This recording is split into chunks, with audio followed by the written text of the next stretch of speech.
YouTube. How's it going? So, I do apologize for having not updated in a while. I have, definitely been busy. I moved last week, I might have mentioned it, I don't recall. But I moved from school, back home. We're on summer break now. I've been on break for about a week now. A little more, I guess. And I've had to move from college to my parents' house, to my grandparents' house, which I don't know if I've mentioned it, but that's where I stay in the summers. So I've been doing a lot of moving back and forth, and I've just been very worn, very tired. Like right now I'm kind of feeling sick, so that's not fun. So I haven't updated, so I am sorry, but here I am. So probably one of the most stressful parts of the end of the semester was, well, besides finals, but I'm an English major, so I just had papers to turn in. But besides that, probably the most stressful thing was I had to have a thesis topic, and it was due right at the end of the semester. Now this is great for a lot of my friends who know exactly what they want to write about, and they've known what they want to write about for a long time. Not so great for me, who has no clue what she wants to write about. Believe me, it's not that I hadn't thought. I had been trying to figure something out for a while now. Nothing came to mind. I mean, it's not like it's even a long paper. It's 40 pages. That's how much I have to write for my thesis.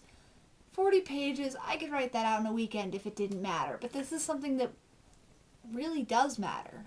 Luckily for me, because I am a writing major, I am allowed to do something creative. So I thought, okay, I'll do something creative. That's what I'm good at. That's kind of what I want to go into, publishing, I guess, creative writing, probably not textbooks. So I'm thinking, I'm like, well, the first thing that pops in my head is I'll do something with nonfiction. Now, I'd never done anything with nonfiction until last semester, and when I did finally do something, take a class with it, I really liked it. I very much enjoyed the class. But I was thinking about that, it seemed really generic, and I know I can do it, but it didn't sound like much of a challenge. I didn't really have a theme to write about it, like personal growth, but everything done in nonfiction is about personal growth, so I kind of sat on that for a while. I wasn't sure. And then, one day, I'm sitting there trying to think of ideas. This was, mind you, I would say about a week from when it was due, almost exactly a week from when my thesis proposal was due, and suddenly it hit me. Now, it interests me that we're raised on fairy tales. That's, from when we're really little, practically, fresh out of the womb, we're told fairy tales, very innocent versions of Little Red Riding Hood and the Little Mermaid and all that. And I was thinking, that's cool. And then as we get to be young adults, there's a lot of retold fairy tales, and that's cool and all. But then when you get to be an adult, all retold fairy tales as an adult, it seems, are completely sexualized. If you go to Amazon and type adult fairy tales, like the first 40 are explicit scenes, and it's that's not what I mean by adult, but okay. At any rate, because I decided I do want to do something creative based, I'm going to read through a whole mess of fairy tales. I'm going to read everything from the originals to the retellings. I'm going to go back through and I'm going to retell them myself, and they're going to have more adult themes, but they're going to be still they're still going to have traces of the fairy tales, and I'm going to try to make it so that maybe in the first reading you won't quite get the fairy tale. You won't say, oh yes, this is obviously Little Red Riding Hood. But if you go back and you look for it, you'll know what you're seeing.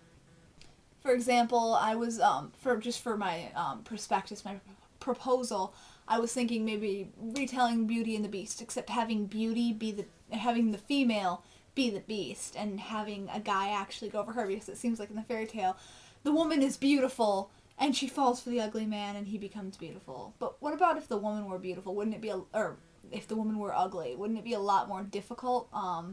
I know that's very sexist, and I'm sorry guys out there, I don't mean it particularly, but I mean, a lot of the time women feel like they are noticed mostly for their looks versus their, say, personality or whatever, so I'm going to try switching that around.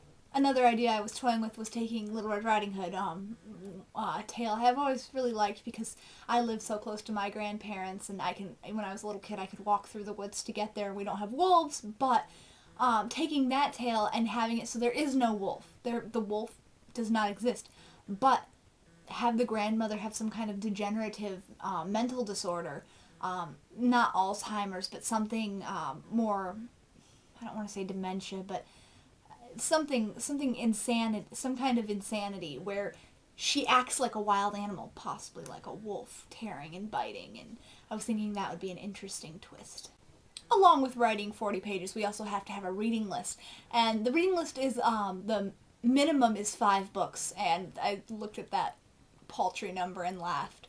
And after I must have spent a good 4 or 5 hours on Amazon, I came up with this.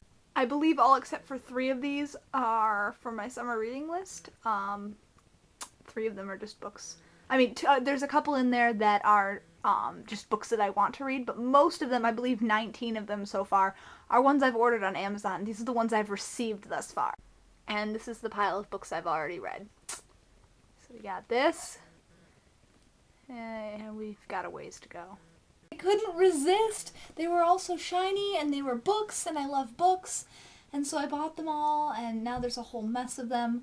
And I haven't even gotten them all. I know there's at least, I think there's only one more coming, and that's going to be a big one. That's like 800 pages of retold, or not retold, of the original Hans Christian Andersen. I've already got an original copy, or a copy of the original, what's his name? Brothers Grimm stories. So I'm going to reread probably just the main ones. I'm not probably going to reread all of them. I've already read all of Grimm's.